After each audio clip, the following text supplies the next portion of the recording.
दोस्तों, समुद्र की लहरों के बीच इस वक्त एक ऐसा खेल चल रहा है जिसने पूरी दुनिया की टेंशन बढ़ा दी है। एक तरफ अमेरिका और ईरान के बीच टकराव लगातार खतरनाक होता जा रहा है, दूसरी तरफ उसी तनाव के बीच भारत के समुद्री जहाजों को निशाना बनाया जा रहा है। सवाल सिर्फ इतना नहीं है कि समुद्र में भारत का जहाज कैसे डूबा, बल्कि असली सवाल यह है कि आखिर भारत को लगातार चेतावनी देने की कोशिश कौन कर रहा है। हार्मुज जलमरुमध्य, जिसे दुनिया की तेल सप्लाई की सबसे बड़ी लाइफलाइन कहा जाता है, आज युद्ध के साए में खड़ा है। इसी रास्ते से भारत के लिए तेल, गैस और जरूरी सामान आता है और यही वजह है कि यहाँ होने वाला हर हमला सीधे भारत की अर्थव्यवस्था और सुरक्षा से जुड़ जाता है। हाल ही में भारत का एक समुद्री जहाज ओमान के पास संदिग्ध हमले का शिकार हुआ। जहाज में मौजूद भारतीय क्रू मेंबर मौत के मुंह से बचकर बाहर निकले, लेकिन इस घटना ने दिल्ली से लेकर दुबई और तेहरान तक हलचल मचा दी। बताया गया कि जहाज सोमालिया से संयुक्त अरब अमीरात की तरफ बढ़ रहा था। समुद्र सामान्य दिख रहा था, लेकिन अचानक जोरदार धमाका हुआ, जहाज में आग लग गई और कुछ ही देर में पूरा जहाज नियंत्रण से बाहर हो गया। समुद्र के बीच चीख पुकार मच गई। जहाज पर मौजूद भारतीय नाविकों ने किसी तरह लाइफ बोट के जरिए अपनी जान बचाई।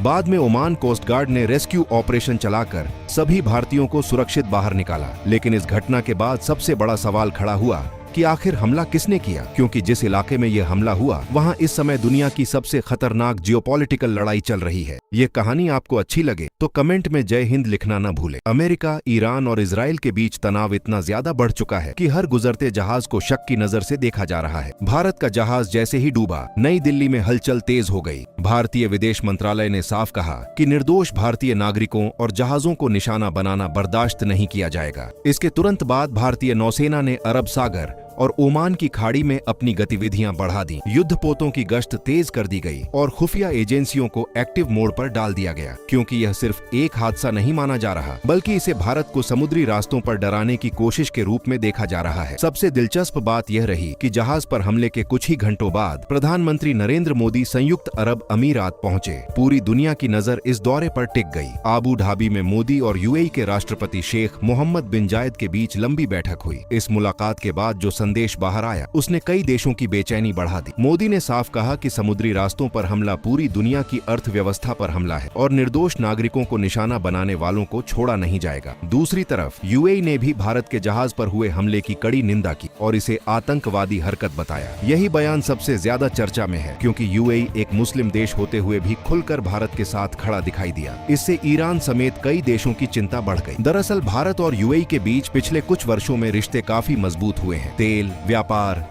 निवेश और सुरक्षा के मामलों में दोनों देश अब एक दूसरे के रणनीतिक साझेदार बन चुके हैं। ऐसे में अगर समुद्र में भारत के जहाजों को निशाना बनाया जाता है तो उसका असर सिर्फ भारत तक सीमित नहीं रहता, बल्कि पूरे खाड़ी क्षेत्र पर पड़ता है। यही कारण है कि अब भारत भी पहले जैसा शांत दिखाई नहीं दे रहा। भारतीय सेना और नौसेना लगातार स्थिति पर नजर बनाए हुए हैं। हार्मुज जलमरुमध्य में भारतीय युद्धपोतों की मौजूदगी बढ़ाई जा चुकी है और कई संवेदनशील समुद्री रास्तों पर निगरानी तेज कर दी गई है, क्योंकि भारत अच्छी तरह जानता है कि अगर यह रास्ता असुरक्षित हुआ तो पेट्रोल, डीजल और गैस की सप्लाई पर सीधा असर पड़ेगा। यही वजह है कि हाल ही में प्रधानमंत्री मोदी ने देशवासियों से ऊर्जा बचाने की अपील भी की थी। उन्होंने पेट्रोल, डीजल और गैस के कम इस्तेमाल की बात कही थी। उस वक्त कई लोगों को यह सामान्य अपील लगी, लेकिन अब इसे आने वाले खतरे की चेतावनी के रूप में देखा जा रहा है, क्योंकि अगर हार्मुज जलमरुमध्य में हालात और बिगड़ते हैं तो दुनिया भर में तेल की कीमतें आसमान छू सकती हैं और भारत जैसे देशों पर भारी आर्थिक दबाव पड़ सकता है। सबसे बड़ी चिंता की बात यह है कि पिछले कुछ महीनों में यह दूसरी घटना है जब भारत के जहाज को इसी क्षेत्र में निशाना बनाया गया। पहले भी एक भारतीय जहाज पर हमला हुआ था और उस घटना के बाद ईरान पर शक जताया गया था। हालांकि किसी ने खुलकर जिम्मेदारी नहीं ली, लेकिन समुद्र में चल रही इस छाया युद्ध ने अब भारत को भी सीधे प्रभावित करना शुरू कर दिया है। यही वजह है कि अब भारत सिर्फ बयान देने के मूड में नहीं दिख रहा, बल्कि कार्रवाई की तैयारी में नजर आ रहा है। भारत के जहाज पर हुए इस हमले ने सिर्फ समुद्री सुरक्षा का सवाल नहीं खड़ा किया, बल्कि यह भी दिखा दिया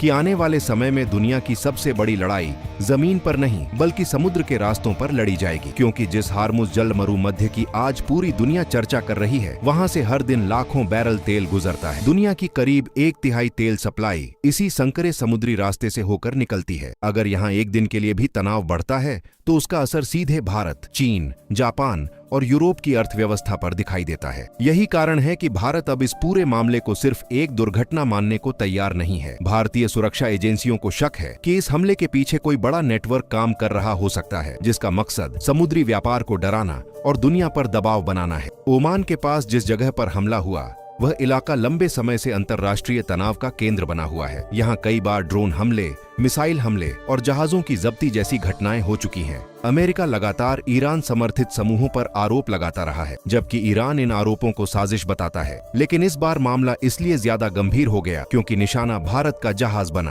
भारत अब तक इस पूरे संघर्ष में संतुलित नीति अपनाता रहा था। भारत ने अमेरिका से भी संबंध मजबूत रखे और ईरान से भी दूरी नहीं बनाई। लेकिन जब भारतीय नागरिकों और जहाजों पर खतरा बढ़ने लगा तो दिल्ली का रवैया बदलता दिखाई देने लगा। भारतीय नौसेना ने अरब सागर में अपने आधुनिक युद्धपोतों और निगरानी विमानों की तैनाती बढ़ा दी है। समुद्र में हर संदिग्ध गतिविधि पर नजर रखी जा रही है। बताया जा रहा है कि भारतीय एजेंसियां सैटेलाइट तस्वीरों और इलेक्ट्रॉनिक इंटेलिजेंस के जरिए यह पता लगाने की कोशिश कर रही हैं कि आखिर हमला कहां से हुआ और उसके पीछे कौन लोग थे। इस बीच सबसे ज्यादा चर्चा प्रधानमंत्री मोदी के यूएई दौरे की हो रही है, क्योंकि जहाज डूबने के तुरंत बाद उनका मुस्लिम देश पहुंचना सिर्फ एक सामान्य विदेश दौरा नहीं माना जा रहा। विशेषज्ञों का मानना है कि यह एक बड़ा रणनीतिक संदेश था। आबू धाबी में मोदी ने जिस तरह समुद्री सुरक्षा और आतंकवाद का मुद्दा उठाया, उसने साफ कर दिया कि भारत अब खाड़ी क्षेत्र में अपनी भूमिका बढ़ाने जा रहा है। यूएई ने भी भारत का खुलकर समर्थन करके दुनिया को संकेत दिया कि खाड़ी के कई देश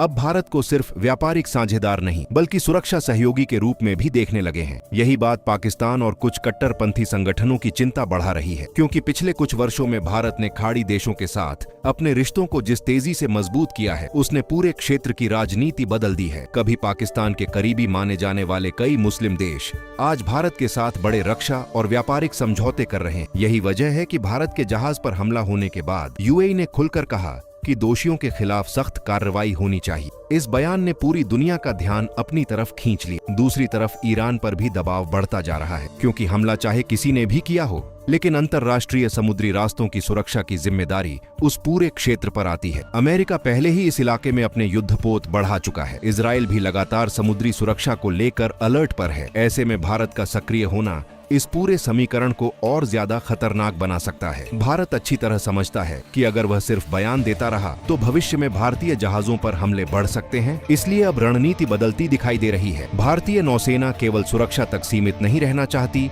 बल्कि हमले के जिम्मेदार लोगों तक पहुंचने की तैयारी भी कर रही है। सूत्रों के मुताबिक समुद्री मार्गों पर विशेष ऑपरेशन की योजना बनाई जा रही है, ताकि भविष्य में किसी भी दुश्मन को यह संदेश दिया जा सके कि भारतीय जहाजों को निशाना बनाना आसान नहीं होगा। इसी बीच भारत के अंदर भी चिंता बढ़ गई है, क्योंकि देश की ऊर्जा जरूरतों का बड़ा हिस्सा खाड़ी देशों पर निर्भर करता है। अगर हार्मुज जलमरु मध्य में तनाव और बढ़ता है तो पेट्रोल और गैस की कीमतों में भारी उछाल आ सकता है। यही वजह है कि सरकार लगातार स्थिति पर नजर बनाए हुए है। आर्थिक विशेषज्ञ भी चेतावनी दे रहे हैं कि अगर समुद्री संघर्ष लंबा चला तो इसका असर आम लोगों की जिंदगी पर भी पड़ेगा। लेकिन इन सब के बीच भारत अब पहले की तुलना में कहीं ज्यादा आक्रामक और आत्मविश्वासी दिखाई दे रहा है। दुनिया यह देख रही है कि भारत केवल अपने नागरिकों को बचाने तक सीमित नहीं रहना चाहता, बल्कि हिंद महासागर से लेकर खाड़ी तक अपनी ताकत का नया संदेश देना चाहता है। और शायद यही कारण है कि अब समुद्र की हर हलचल पर दुनिया की नजर टिकी हुई है, क्योंकि आने वाले दिनों में ये संघर्ष केवल जहाजों तक सीमित नहीं रहने वाला। आपको वीडियो अच्छा लगे तो वीडियो को लाइक करना न भूलें और हमारे चैनल को सब्सक्राइब करना न भूलें। जय हिंद, जय भारत।